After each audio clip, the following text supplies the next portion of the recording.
बहुत बहुत स्वागत बस सबके चैनल पे। अब आज हमारे रीता दीदी के रहा बर्थडे और ई बर्थडे के खुशी में इतना लोग आए रहे तो पता नहीं रहा कितना जने के मुलाकात हो जाई एक साथे। समझे रात गया मुलाकात हो जाई।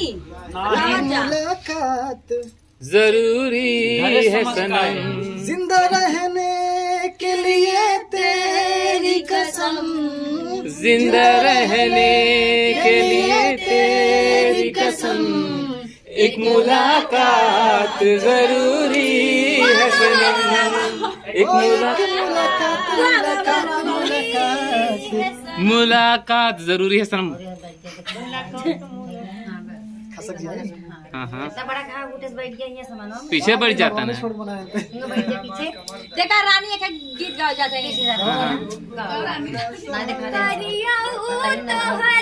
ना रहबै हम करियऊ तोहरे ना रहबै हम। तो का कहथिन हमारे साजन जी, मतलब जैसे हमारे दीदी साजन जी कहते हमारा शादी ना हो लेकिन तो बता देते। ठीक है पढ़ा तो बड़ा वो पूछते हैं मुझसे, क्या पूछते हैं? हम बोलते हैं करियऊ तोहरे ना रहबै हम, तो बोलते हैं मतलब गोरी काका तोहरे कम, बतावा गोरी काका तोहरे कम, करियऊ तोहरे ना रहबै हम, करियऊ तोहरे ना रहबै हम। घोर अपराध होता कहते हैं नाम हमारा लगा बताए।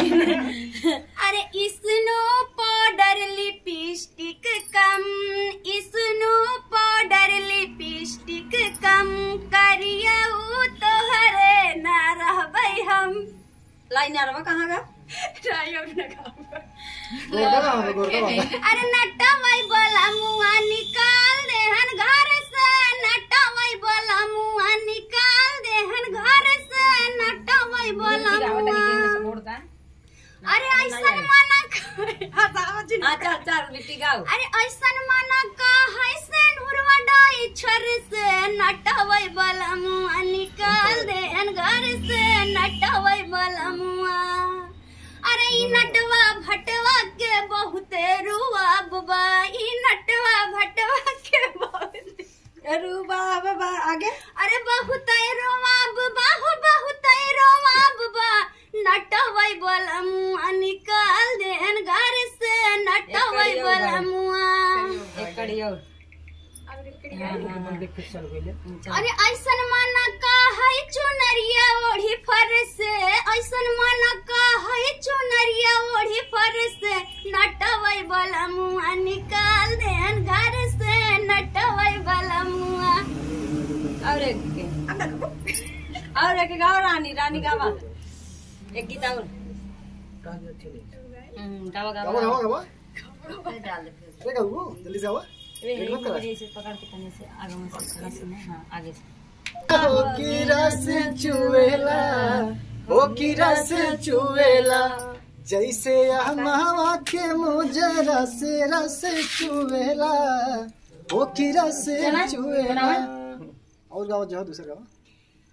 हम बेटियां भी महान होती हैं, ये बेटियां भी महान होती हैं, पापा जी की जान, पापा जी की जान, पापा जी की जान होती है,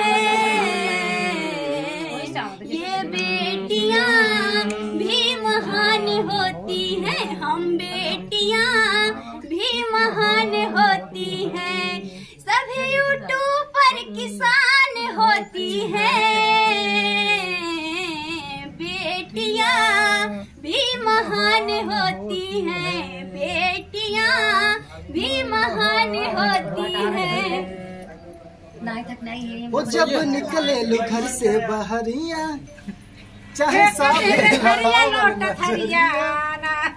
कहाँ गाओ गाओ गाओ सब छुवई चाहे तो हर गोरे गाल रे, अरे गोरे गाल रे, अरे गोरे गाल रे, अरे भौजी तो हर चुनरी भला लाल रे, अरे भौजी तो हर चुनरी भला लाल रे, रोड पे चले लू कमाल चाल रे, भौजी तो हर चुनरी भला लाल हो। करो। बर्थडे वाली बर्थडे वाला का सॉन्ग हमारा कब बर्थडे हमारा नाच हम गाओ तो बर्थडे वाले चलेली। तो दोस्तों आज अगर बर्थडे रहा एक खुशी सब इतना परिवार यूट्यूब फैमिली चले गाड़ी से बर्थडे वाला गाड़ी से तो बर्थडे वाला पे गाइए। कैसे गाओ? कमन वाला का हुआ अरे रुक तक हुआ। हाँ गावा। छोटे मोटे गिफ्ट को गिन लीहा, सूट बूट नया पहन लीहा, काटब अपना हाथे केक मुंह में खियाई हा।